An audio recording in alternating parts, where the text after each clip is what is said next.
Mesdames, Messieurs, nous allons donc parler de l'actualité au Sénégal, à qui profite le chaos au Sénégal. Le Sénégal, il faut le reconnaître, c'est l'un de mes pays les plus adorés, mes pays de cœur. J'ai plusieurs pays de cœur. Eh bien, ce matin, pour en parler, c'est avec Hamzat Abdoulaye. Hamzat Abdoulaye, bonjour. Bonjour. Merci d'avoir répondu à notre invitation. C'est un plaisir. Malgré toutes les difficultés de rallier Glojibé, vous avez pu venir ici. Vous êtes consultant et analyste géopolitique. Qu'est-ce qui se passe au Sénégal? Alors, ce qui se passe au Sénégal, c'est qu'on a une décision de la justice, de la Cour criminelle, je vais dire, qui a condamné de façon officielle Ousmane Sonko. Et vous l'avez suivi, c'est un feuilleton qui a commencé depuis 2 ans. Par rapport à l'affaire de Adji Sarr, qui est la principale actrice de cette décision judiciaire et qui est devenue, au-delà du drame judiciaire, c'est devenu un drame aussi politique.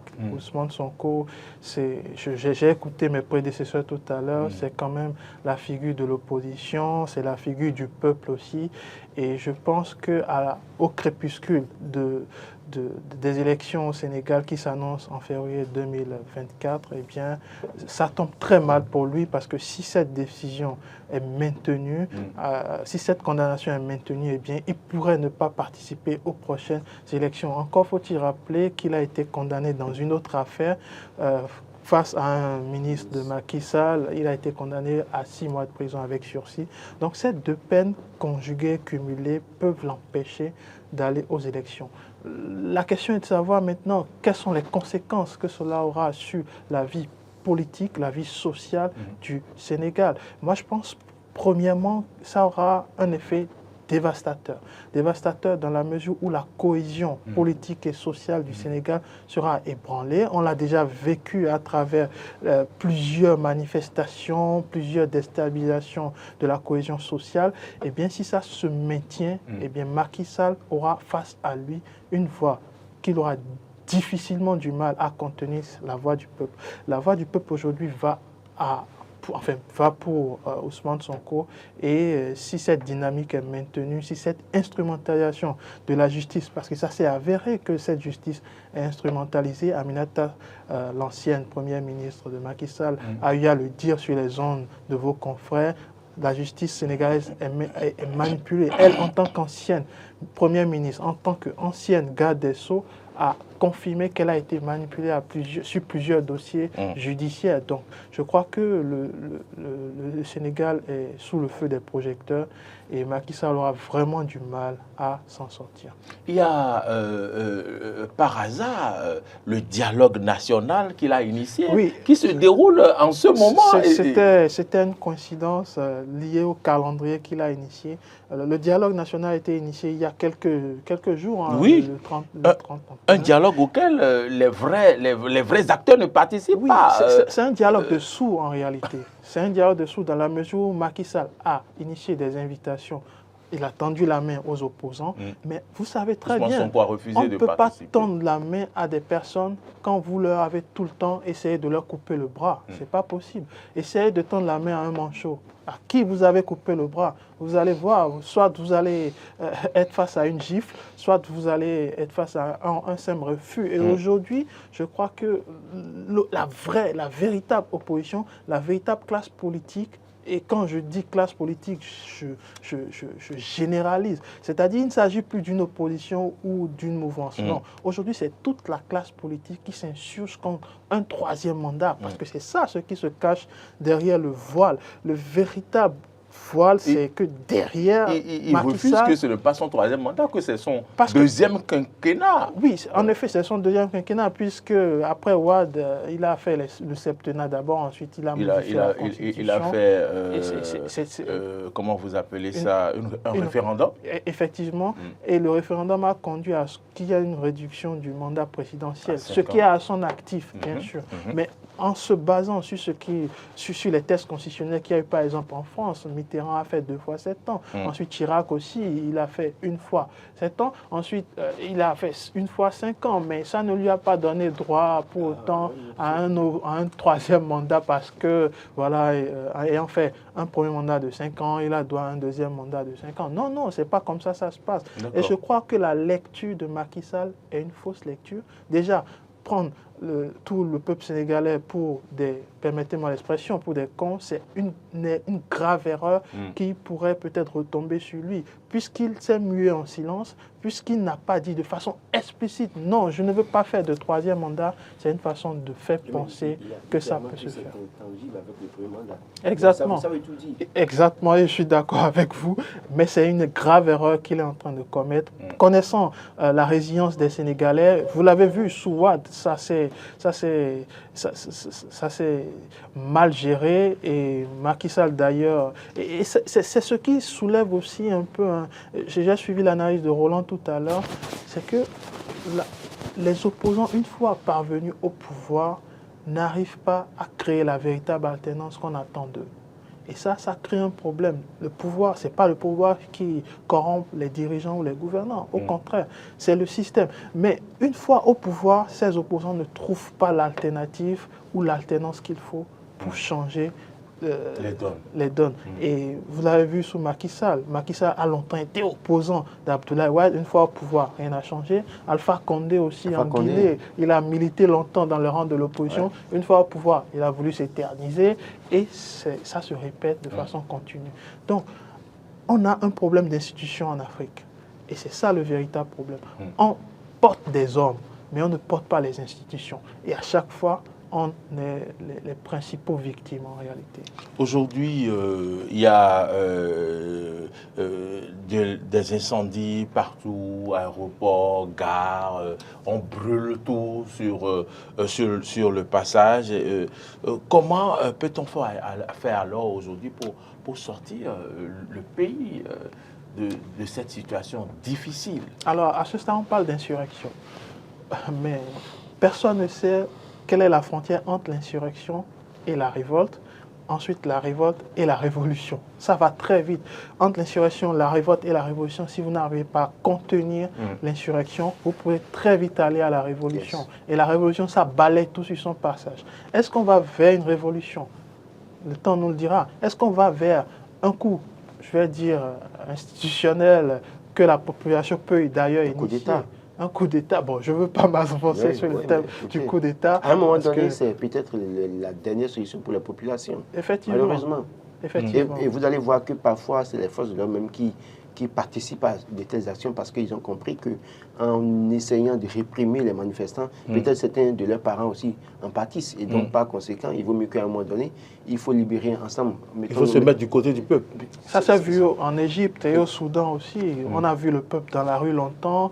L'armée est sortie contre le peuple, mais à un moment, l'armée a fait reculons et s'est mise du côté du peuple. Et ça a facilité le dégagement des régimes égyptiens et soudanais. Alors, hier, j'ai dégoté quelques extraits sur les réseaux sociaux. J'ai vu Ousmane Sonko s'exprimer. Je ne sais pas véritablement si c'est à cette occasion-là qu'il s'est exprimé, mais vraiment, ses propos coïncident véritablement avec la situation qui se passe, parce que je ne sais pas si avec comment je vais dire, l'assignation à résidence, il a pu quand même faire une vidéo, s'exprimer. On va suivre ses propos avant de revenir. Je ne pourrais terminer sans lancer un appel au président Macky Sall lui-même. L'appeler à savoir raison garder. Rappeler à recouvrer sa lucidité. Le pouvoir n'est pas éternel. Aucun pouvoir n'est éternel. Après le pouvoir, il y a une vie. Le président Issoufou est tranquillement chez lui au Niger. Les présidents Obasanjo, Buhari sont tranquillement chez eux au Niger. D'anciens présidents sont au Ghana et partout ailleurs. Je ne parle même pas des pays hors continent. Ceux qui vous font croire aujourd'hui que vous pouvez vous permettre ce que vous voulez faire sont vos premiers ennemis. Et beaucoup de ceux-là étaient avec vos prédécesseurs. Beaucoup de ceux-là vous ont combattu quand vous étiez dans l'opposition. Aujourd'hui, c'est ces gens-là qui sont autour de vous pour vous faire croire à une utopie, à des rêves. Ne pensez pas qu'ici, les gens ont une rancune contre vous ou se préparent à des vendettas. Nous n'avons pas ce temps. Votre seul salut et votre seule grandeur, s'il en est encore, c'est de rendre au Sénégal ce qu'il vous a donné. Évitez au Sénégal un bain de sang inutile. Évitez au Sénégal des cassures sociales inutiles. Soyez à la hauteur de votre fonction.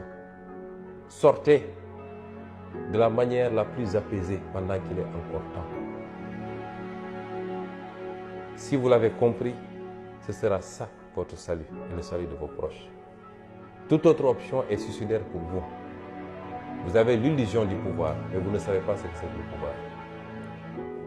Et nous avons tous une responsabilité vis-à-vis des 17 millions de Sénégalais pour que ce qui va se passer les 9 mois à venir se passe de la meilleure manière pour le Sénégal en évitant ces cassures, en évitant des morts d'hommes, en évitant des blessures, en évitant de pousser le pays dans des situations que nous ne souhaitons pas, que nous avons vues ailleurs en Afrique. Et ça ne doit pas être sous votre règne parce que vos prédécesseurs ont pu faire leur mandat et s'en aller au moment opportun et laisser le Sénégal dans la stabilité et dans la paix. Je vous remercie. Non, Laurent Tonekes, comment appréciez-vous ce message profond, touchant? Oui, non, quand on suit Ousmane Sonko, c'est quelqu'un qui a de la logique dans ses idées en réalité. Quand vous le suivez chaque fois... La tête sur les épaules. Oui, vous comprenez que c'est quelqu'un qui n'est pas... En fait, ce n'est pas une génération spontanée. Il a eu le temps de se préparer, il a eu le temps de s'inspirer de ce qui s'est passé dans son pays, dans d'autres pays. La preuve, il rappelle à Macky Sall, il se fout du Niger, il rappelle à Macky Sall, Buhari, il se rappelle à Macky Sall, les présidents ghanéens, qui sont chez eux aujourd'hui et circulent librement. On a pu voir Rollins circuler librement et même être consulté à plusieurs égards. Donc, Macky Sall doit pouvoir s'inspirer de cette situation. Oui, dans la vie, c'est deux choses. Hein. Vous vous inspirez du bon ou bien du mauvais. Et malheureusement, Macky Sall est sur le mauvais chemin aujourd'hui. Il pense que oui, puisque Paul Biya est au pouvoir depuis 1983 et qu'il n'a pas voulu partir et qu'il se permet de venir dans son pays comme un touriste quand il veut, et que Obiang est au pouvoir depuis 1919 et que personne ne l'a détrôné, que c'est aussi une fin en soi et qu'il faut continuer à se... Parce que si on lui permet de faire son troisième mandat, qu'est-ce qui prouve qu'il va partir? Rien ne le prouve. Et je ne sais pas pourquoi, pour une confiance que le peuple vous a donnée, à un moment donné, vous voulez abuser de cette confiance et c'est vous qui mettez en place des stratégies pour continuer le peuple et même matraquer ou martyriser ce même peuple. C'est là où je me pose mille et une questions pour les chefs d'État d'Afrique qui ne veulent pas partir au terme de leur mandat constitutionnel. Je crois qu'en état, Sonko aujourd'hui a peut-être dos au mur, mais pas totalement dos au mur. C'est-à-dire qu'il peut y avoir à tout moment un retournement de situation parce que Macky Sall, à un moment donné, ce que Sonko a l'habitude de lui rappeler, il ferait mieux de l'écouter et de revoir sa stratégie, d'arrêter d'instrumentaliser la justice sénégalaise qui rend des décisions favorables à lui et défavorables à ses opposants. C'est vrai qu'au départ, ce n'est pas Sonko qui était populaire, il y a Diagne qui était beaucoup plus, populaire du côté de Dakar et autres, mais Sonko, on ne sait pas comment c'est arrivé, mais avec son sang de sa jeunesse, quand il est arrivé, les gens l'ont adopté. Et les déboires de Sonko ont réussi à construire la renommée aujourd'hui de Sonko. C'est que n'eût été les attaques ou les poursuites du pouvoir Macky Sall, Sonko ne serait peut-être pas à ce niveau. Et donc, Macky Sall aussi devrait s'en prendre à lui-même parce qu'il a contribué à faire de Sonko un homme intouchable maintenant au Sénégal.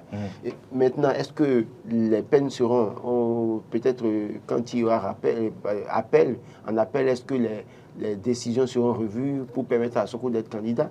en l'état, s'il n'est pas candidat, je pense qu'il sera obligé de se rabattre sur quelqu'un qui est candidat. Puis pourquoi pas Diagne ou bien d'autres, Aminata, bien évidemment, pour dire au peuple de l'accompagner, et de sorte que lui, peut-être après, sera promis dans le gouvernement de celui-là qui sera élu. Et là, le piège pour Macky Sall, c'est que s'il continue dans la même lancée, je crois qu'en l'état, il risquerait la prison après son mandat. C'est sans débat, parce que sous son régime, il y a beaucoup de non-dits, il y a beaucoup de mauvaise gouvernance. On sait que son frère est dans les affaires. Et là, rien n'est clair pour autant. On sait comment ça se passe au niveau de certains marchés publics au Sénégal, avec son frère tout-puissant, certains de ses proches tout-puissants.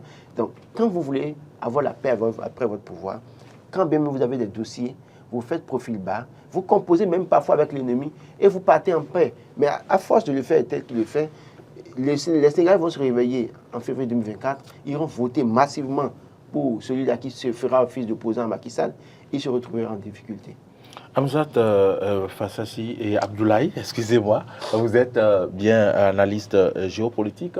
Est-ce que cette situation aura de répercussions sur les pays voisins? Ça a déjà de répercussions. Dites-vous que depuis 2 ans que cette affaire était dans les couloirs de la justice, eh bien, ça a eu de terribles répercussions sur les pays voisins, les pays francophones, les pays de la CEDEAO et même au-delà de ces pays. Et tout porte à croire aujourd'hui que le pouvoir, ça rend un peu loufoque les chefs d'État et malheureusement, ils stigmatisent leurs opposants. Et c'est d'ailleurs un paradoxe, c'est que plus ils stigmatisent leurs opposants et plus ils renforcent ces derniers.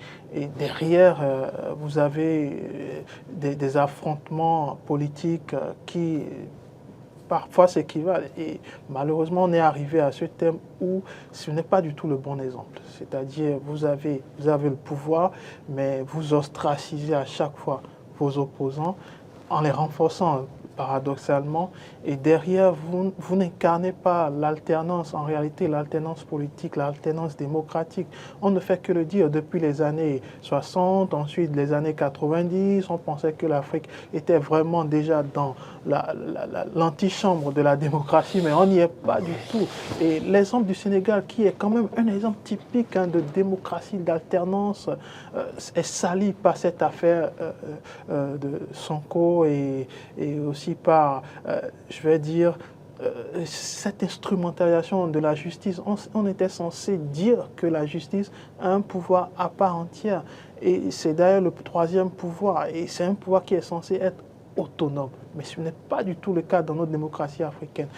La leçon aussi qu'il faut tirer de ça, c'est que les chefs d'État doivent conscientiser et plus se consacrer pour les raisons pour lesquelles le peuple les a élus à diverses échelles. Et aujourd'hui, c'est le constat amer que je fais.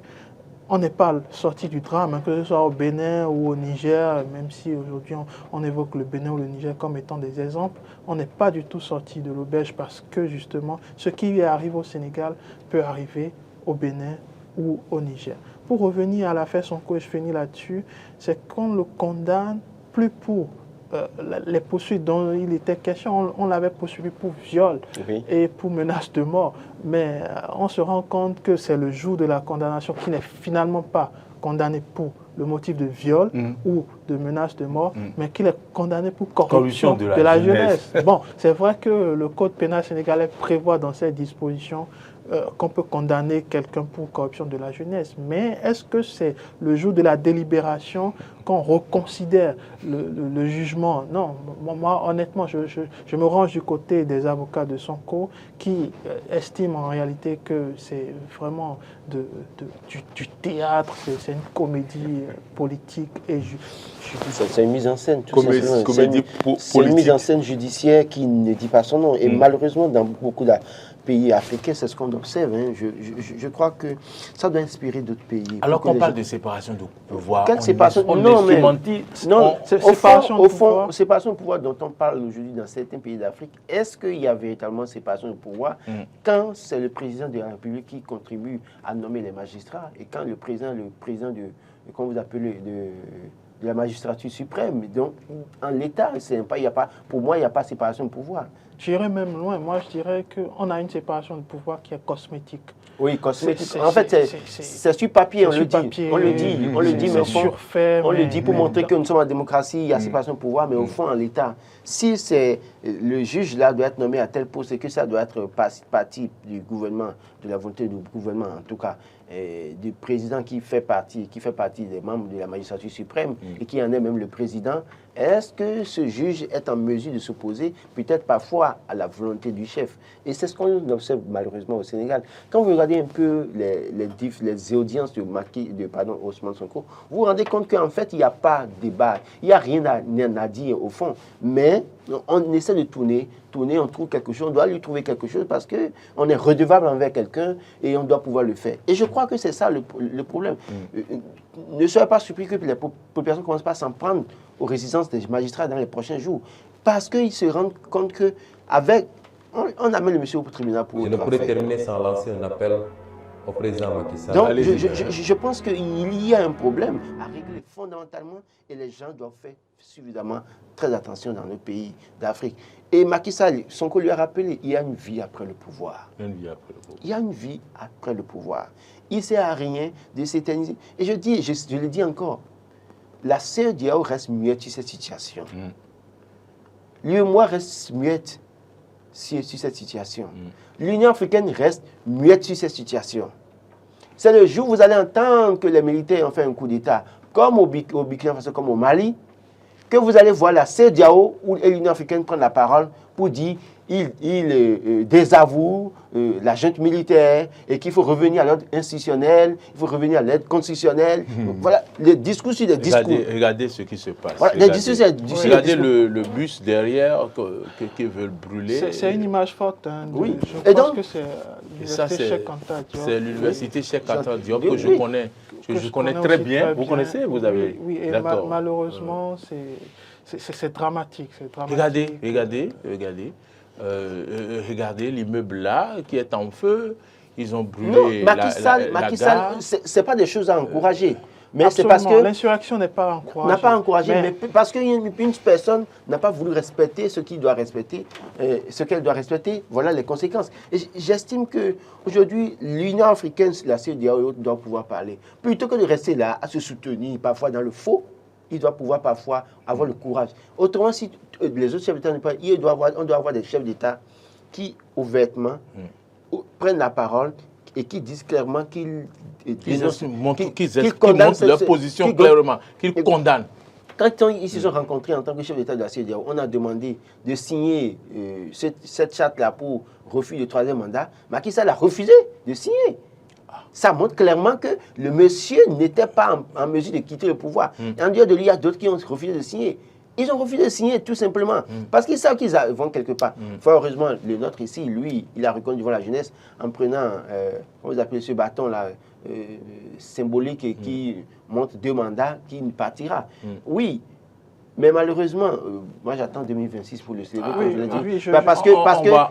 On va ouvrir la ligne, voir si les téléspectateurs vont apporter leur contribution à ce débat ou dire comment ils ont ressenti cette situation au Sénégal. On ouvre la ligne, Marcel Yedo, c'est le combien? C'est le 96 76 68 68 le numéro.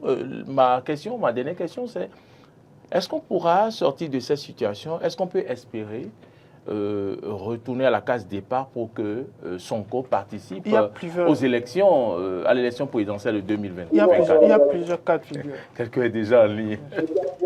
Oui, bonjour. Imam. Bonjour, Imam. Bonjour, Imam. Salam alaikum. Wa alaikum salam. Aujourd'hui, c'est pas béni. Oui. Excusez-moi, je serai plus violent dans mes propos. C'est-à-dire qu'il faut qu'on comprenne quelque chose. La démocratie occidentale, on va finir un jour. En fait, moi, je suis quelqu'un qui fait et je suis que tous les cas que je sois dédié par militaire. Et le fait qu'on tient, en fait, c'est pas les affaires, c'est du bonheur. Lorsqu'il vient la tête du pouvoir, il faut plus pire structure a été formée violemment. En fait, le militaire est violent parce qu'il a été formé violemment. Mais le civil, c'est la souris. Un des groupes qui se souffre. D'où, il faut que moi je dis que il faut que la société africaine se fasse. Il faut parler hors du pouvoir de cette époque-là. Parce que eux, les ennemis d'Afrique. C'est pas que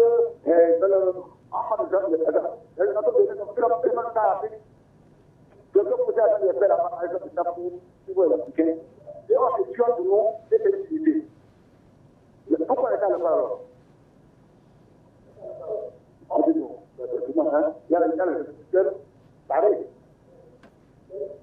Alors celui qui est tué n'a pas accepté qu'on puisse faire en disant à cause d'un pouvoir. Le pouvoir ne s'occupe pas. Un jour, ils vont se compter pour un mettre pour se mettre dans le coup. C'est fini. Et maintenant, les Japonais vont faire la vie.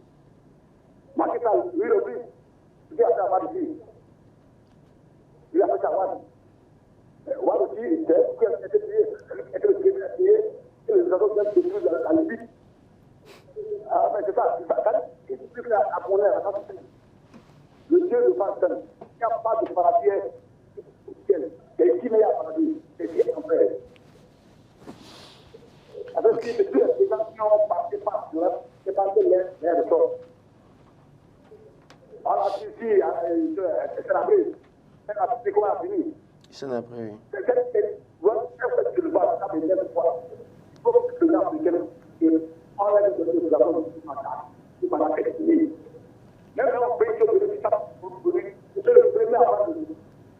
C'est le premier avant de nous. Non, c'est mourir. C'est pas la peine.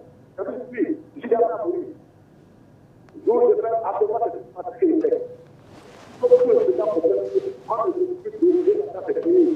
Une explication à une demande.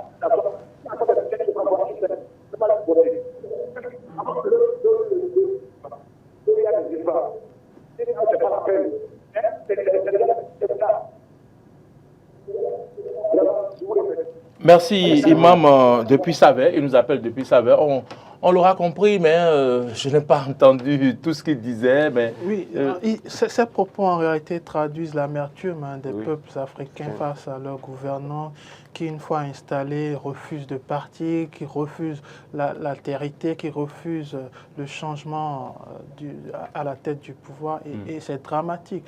Et pour répondre à votre question, quelle sortie en réalité à cette crise? Moi, je trouve quelqu'un est en ligne? Plusieurs pistes de sortie. Allô, bonjour, merci de vous présenter. On ne vous entend pas bien, merci de parler un peu plus fort s'il vous plaît. Oui, monsieur Victorin, allez-y pour votre préoccupation. Vraiment, je suis bonjour. Monsieur Victorin. Oui, je suis à la équipe de M. Roland Corinthien. Oui. Vraiment, en Afrique, vraiment, si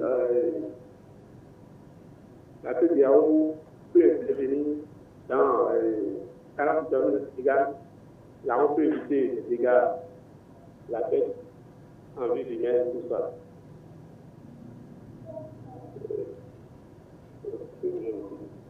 D'accord.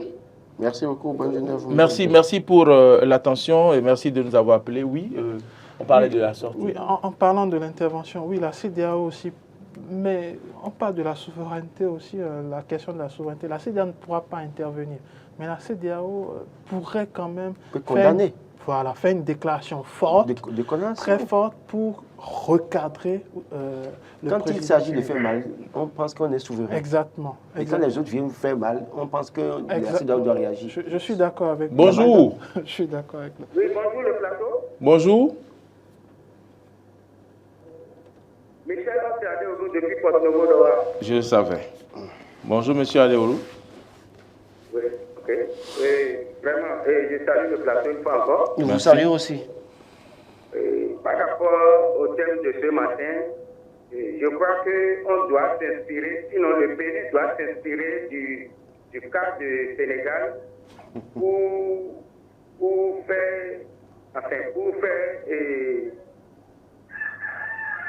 savoir que ça n'arrive pas aux autres.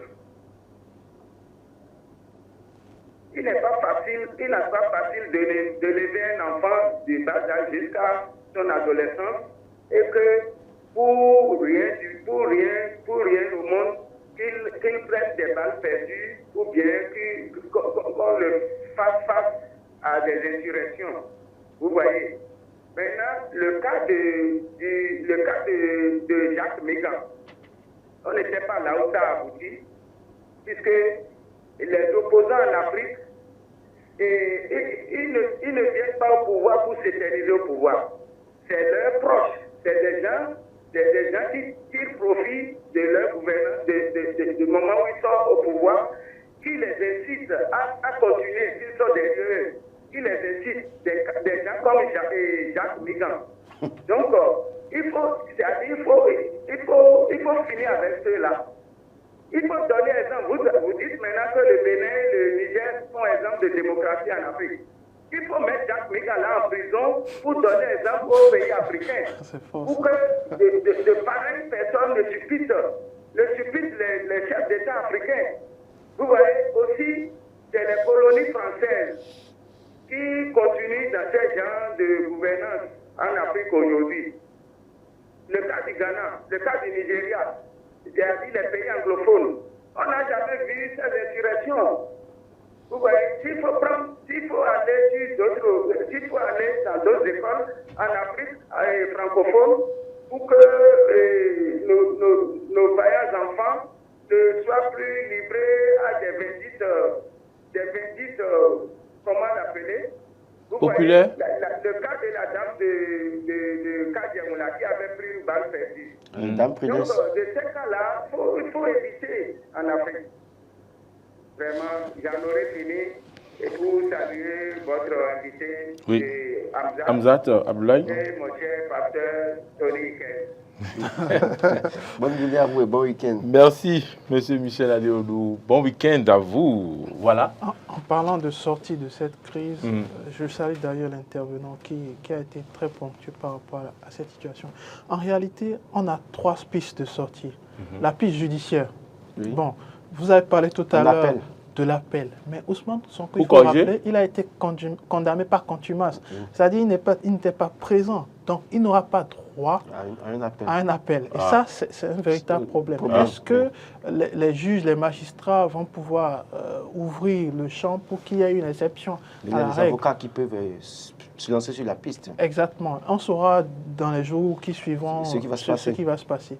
Par rapport aux autres solutions qui s'ouvrent, il y a la solution du dialogue initié déjà par Macky Sall. Peut-être que c'est un calcul. Un dialogue de sourds, en réalité. Un véritable dialogue de sourds. Il faut insister sur ça. Qui ne donnera aucune solution, en Probablement fait, au problème pas. en cours. Probablement pas. Il est en train de surfer sur la question. Il fait semblant de montrer qu'il est un artisan de paix et qu'il est prêt au dialogue, mais dans les actes, concrètement, il n'en est pas, en tout cas pas un.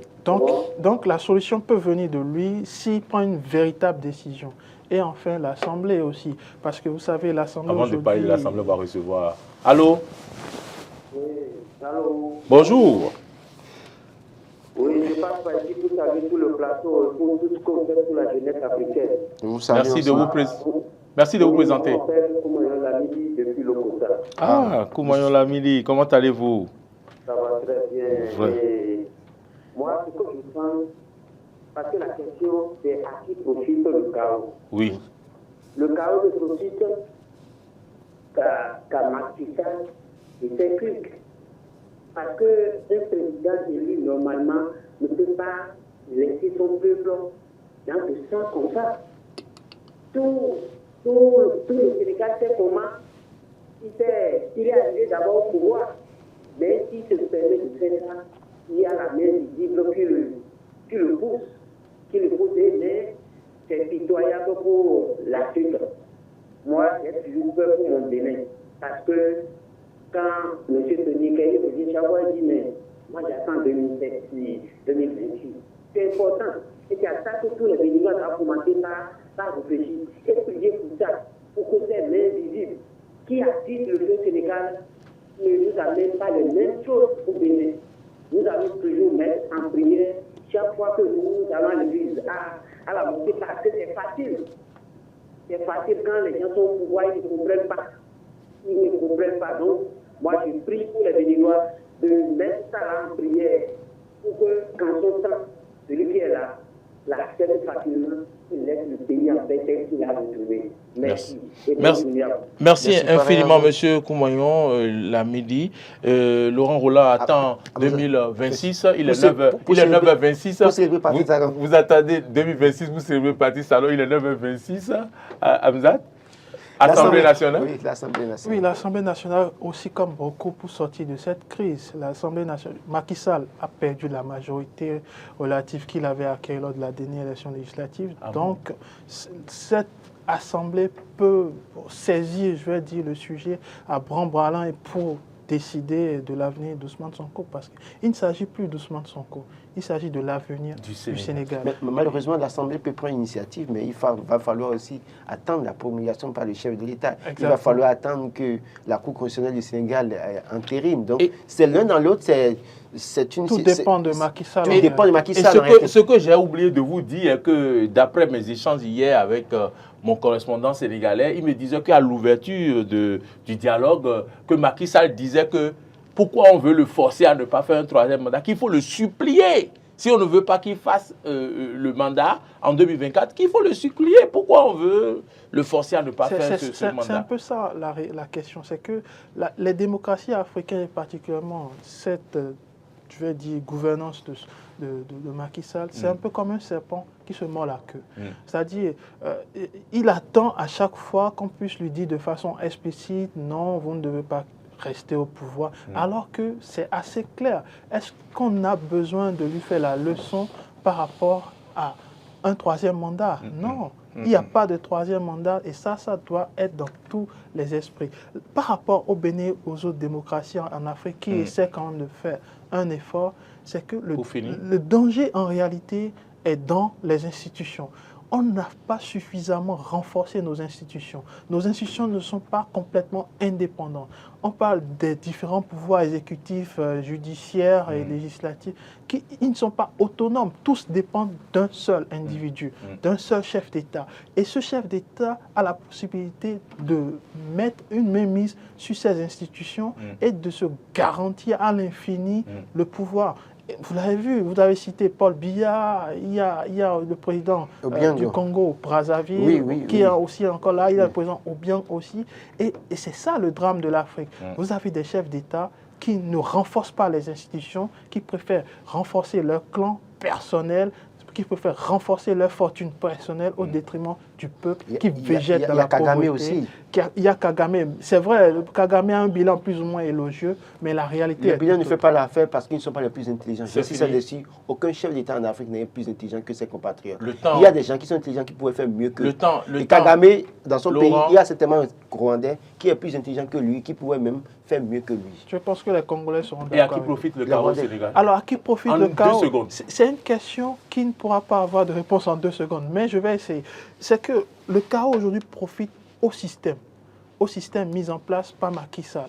Aujourd'hui, si Macky Sall part, son système est bénéficiaire, mais on sait que ce chaos ne profitera pas à Ousmane Sonko de façon personnelle déjà, parce que personnellement, il a beaucoup plus qu'à perdre qu'à gagner aujourd'hui, vu ce qui se décline, vu ce qui se dessine aussi.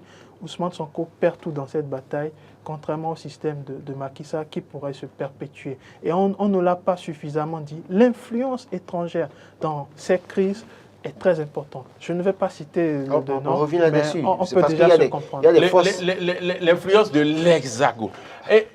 Le cas profite à Macky Sall parce qu'ils ont tout mis en œuvre pour affaiblir Macky et Ousmane Sonko. Le chaos lui profite simplement maintenant, mais il doit pouvoir faire très attention parce que ça va se retourner contre lui en 2024 s'il ne s'est pas fait. Merci à vous, Hamzat Abdoulaye, merci d'être venu, merci pour tout ce que vous avez apporté pour éclairer la lanterne des téléspectateurs. Merci à vous, Laurent Roland Toniquès, vous êtes dans tous les marigots et espérons en 2026 pour donc, comment vous dites, célébrer. Merci à tous ceux qui nous ont suivis aujourd'hui. Merci à la réalisation. Merci à Marcel Yedo, jeune et compétent. Merci à Alain Alou. À la diffusion, c'est Martin Toïsset, toujours souriant. Et puis de l'autre côté, le community manager qui nous a permis de vous suivre, de nous suivre sur les réseaux sociaux, c'est bien Modeste Kondé-Kondji. Je vous souhaite de passer un excellent week-end et que la paix revienne au Sénégal. Inch'Allah, à bientôt.